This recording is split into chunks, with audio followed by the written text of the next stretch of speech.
دي سريعة. ذهب. انا كسبت. انا اللي كسبت.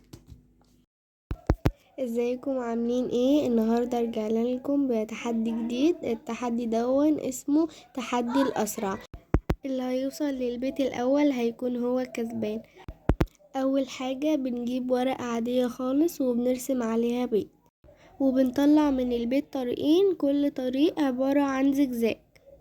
بنعمل مربع في بداية كل طريق. المربع دون بيكون نقطة البداية، وبنعمل في الطريق نقط كده بتبقى نفس النقط اللي في الطريق التاني بالظبط.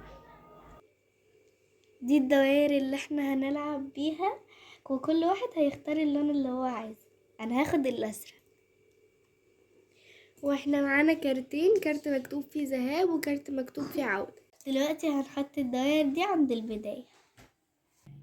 هنطبق كارتين علشان ما ناخدش بالنا مكتوب فيهم ايه، وهنختار واحنا مغمضين. اللي هيجيله ذهاب هيطلع نقطة، واللي هيجيله عودة هيرجع تاني، ولو هو لسه في نقطة البداية هيقف مكانه ما يتحركش. نعمل حجرة ورقة مقص الأول عشان نشوف مين اللي هيبدأ. حجرة ورقة مقص. المفروض ان انا اختار وانا مغمضة مش شايفة. عودة. خليكي عودة مكانك المكان. بقى. يلا دوري. غمضي. اهو انا شايفة. طب غمضي انتي الاول، غمضي. يلا اختاري. عودة. برضو هو انتي المفروض تختاري وانتي مغمضة، مش تغمضي وانا اصلا ما ملخبطة. شفتش حاجة.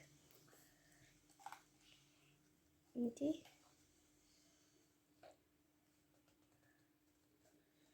برضو عودة. سيبها انا. غمضي واختاري وانتي مغمضة. خلاص يلا. حطيتيهم. لا مش هنا، هناك. اختاري واحدة. عودة. يا يا خرابي. لهوي. هو انا ممكن الخبطهم واحط كل واحدة في ايد واقول اسألها تختاري الايد اللي هي. بسم الله. دي